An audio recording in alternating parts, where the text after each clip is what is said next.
I'm joined by Admiral James Stavridis, retired United States Navy, former Allied Supreme Commander of NATO, former head of Southern Command. Good morning, Admiral. I love it when you have on your blue jacket. I think that's your lucky jacket. Admiral, I'm guessing you know Neil Ferguson, whose brand new book, Doom, is the subject of my long interview today, and it will be on the podcast. Have you read his previous books? I have. I have almost a complete collection. I think he's brilliant. He's a good friend. We get together 2 or 3 times a year. He's one of the foremost economic and geoeconomic thinkers we have today. Well, Neil has written a new book called Doom, The Politics of Catastrophe, and I'm going to spend one of my hour-long conversations with him later after the show, at the end of the show and into the show. But I read it, and I think it's a significant book. I think it will be read for years to come. And I want to read to you one paragraph because it sums up our problem, and it's particularly apropos to you because you are a warrior, a diplomat, a teacher, and an academic, and therefore this applies to you. Neil writes, I have argued that this new Cold War with China is both inevitable and desirable. At a July conference on the world order after COVID-19, organized by the Kissinger Center for Global Affairs at Johns Hopkins University, a clear majority of speakers warned of the perils of a new Cold War. Eric Schmidt, the former chairman of Google, argued instead for a rivalry partnership model of cooperation. Graham Allison agreed, that's the academic from Harvard. The last Cold War had cast a shadow over the global Holocaust for decades, observed James Steinberg, former Deputy Secretary of State. The Hoover Institution's Elizabeth Economy had an answer. The United States and China could partner. Tom Wright of the Booking Institution said, focusing only on power competition while ignoring the needs for cooperation will not give the United States an enduring strategic advantage. He went on to say, look, academics are doves, but that's all one-sided. Where do you come down on the clarity before agreement, Neil Ferguson point of view, and all these Eric Schmidt doesn't surprise me, but are we going to get anyone thinking about what it means to be in what we really are, a new Cold War? I think we will inevitably be in a Cold War. And I kind of align myself with Henry Kissinger on this one, who just before pandemic time, so year and change ago, said, we're in the foothills of a Cold War, and we're ascending that mountain, in my view. And of course, you're talking to a guy who has written a novel, 2034, that postulates the potential for a real war, not a Cold War, a hot war with China in 13 years. So unfortunately, I wish I could say, yes, we can find our way into a cooperative model with China, but I just don't think that's how it comes out.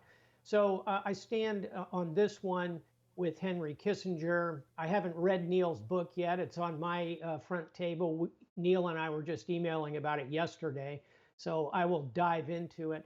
But I suspect I'm going to find myself over in that end of the camp, which says the following. We've got to confront China. We've got issues that require confrontation. We cannot simply say to China, hey, you now own the South China Sea, a vast body of water, half the size of the United States, because we just don't want to get in a confrontation with you. We're going to have to confront them on that. We're going to have to confront them on human rights.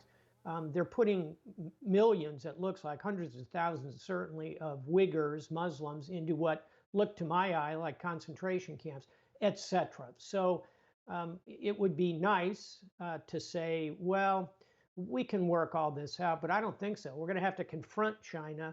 We're going to have to bend that relationship, Hugh. We don't want to break it and end up in a hot war, but I think we can find a middle passage there. It's interesting. I'm going to ask Neil, and maybe you already know the answer to this, if he's read 2034, because I think it's kind of the fictional backdrop. Yeah, so he's read it.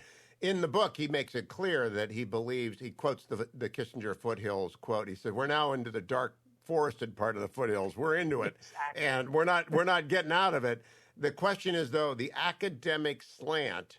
You ran the Fletcher School for Diplomacy at Tufts for a number of years. The Naval Institute chairman. You might still be chairman of the Naval Institute. I'm not sure. And so you know academics. Academics are like aircraft carriers, right? They don't change very quickly.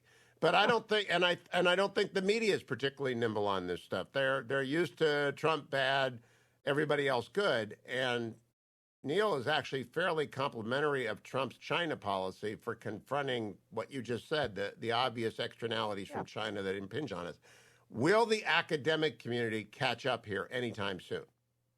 I think they will, particularly in the tranche of the academic world that looks at security issues, that looks at geopolitics. And I'll give you a very practical example from the Fletcher School of Law and Diplomacy. Our absolutely leading security studies professors, Dr. Bob Falscraft, Dr. Dick Schultz, Colonel retired Abby Linnington.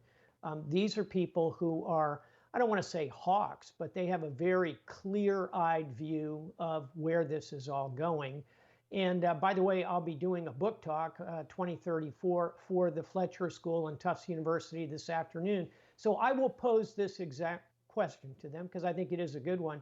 And then on Neil Ferguson, you should ask him about what was the one big thing Stavridis gets wrong in the book 2034.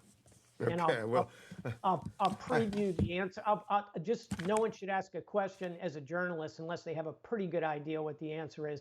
The answer is he thinks I got the date wrong, that it will come much sooner, to his comment in the book, evidently about we're now in the darkly forested parts.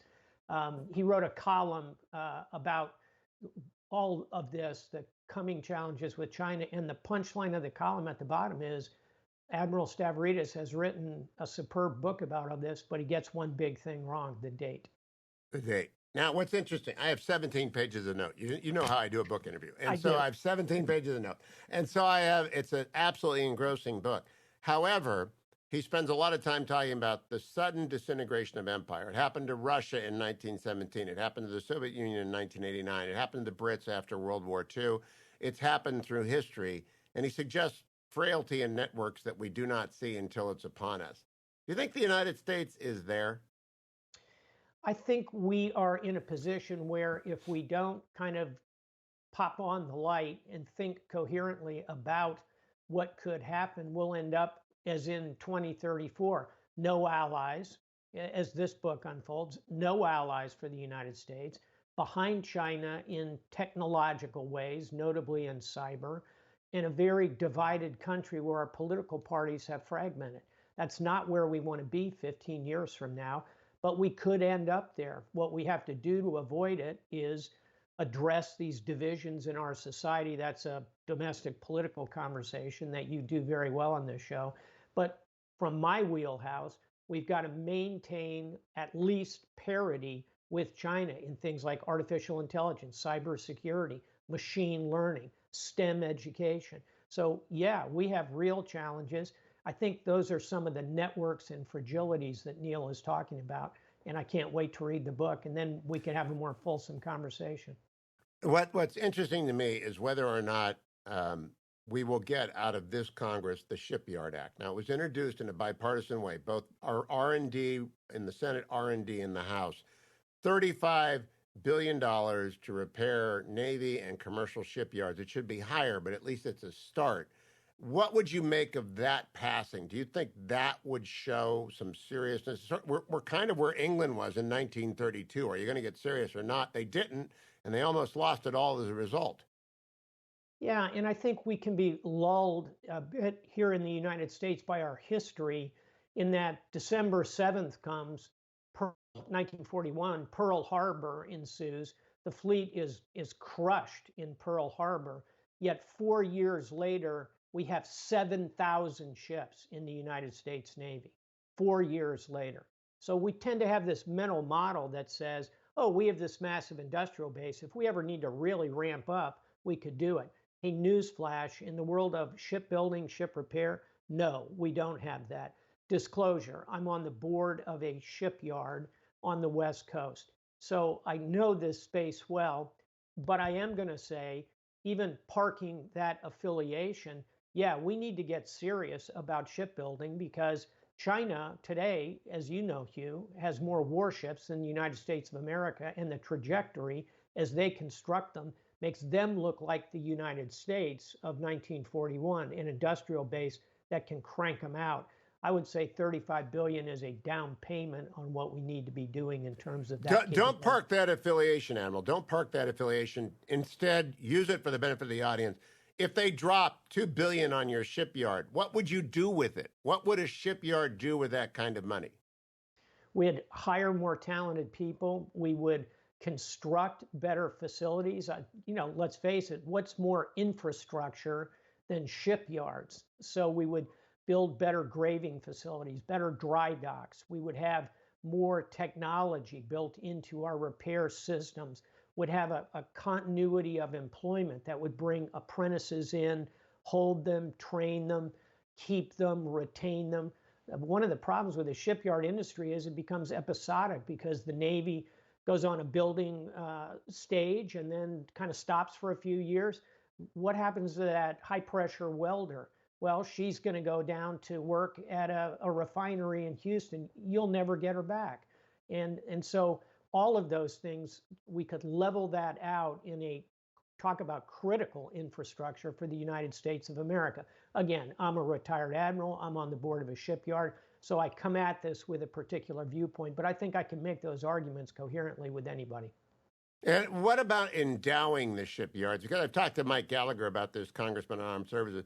Just don't throw the money at it and mandate the spending. Endow their ongoing infrastructure ramp up. Because if you give people, you know how this works. If you give people $100 million and say spend it this fiscal year, out the door it goes in bonuses. And you don't need that. You need a steady income stream you can count on for 10 years. No, that's exactly right. And we know how to do this. We do this in other industries.